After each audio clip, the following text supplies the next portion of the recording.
Kahit may kaso, kapamilya star paparangalan, direktor may reaksyon. Tingnan ang mga detalye.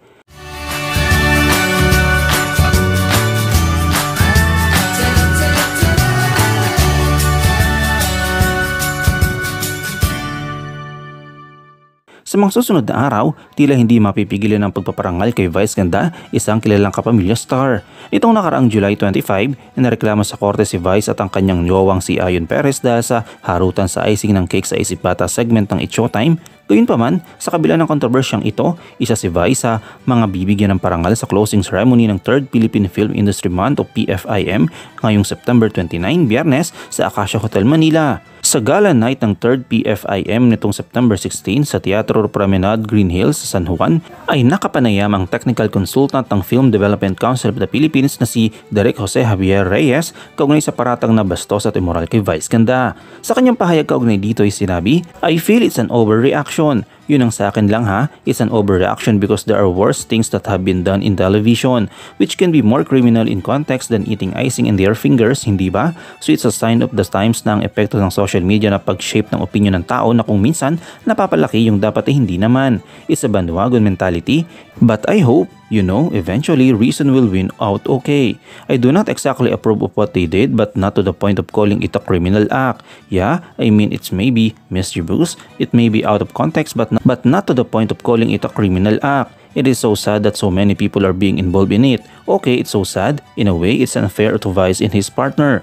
But at the same time, it gets show the kind of society that we are becoming, diba? And the dangers of social media." Maliban kay Vice Ganda, pagpupunyagan sa closing night ng 3rd PIFM sina Michael V, Eugene Domingo, Ay de las Alas, Tito Vic and Joey at ang yumaong comedy king ng si Dolphy.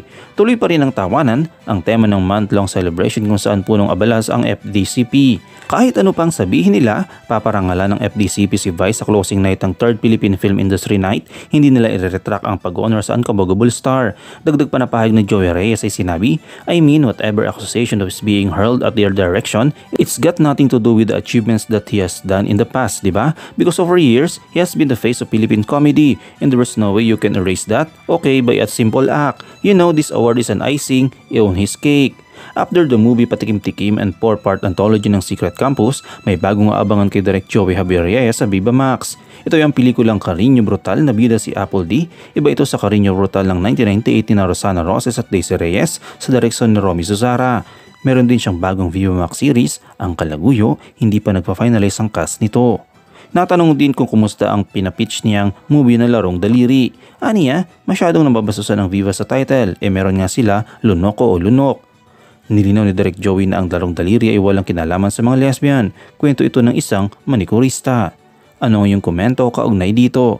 Shoutout tayo kay na Marlene de la Cruz, kay Slapshack Masinda de Miguel at kay Gloria Tortuga.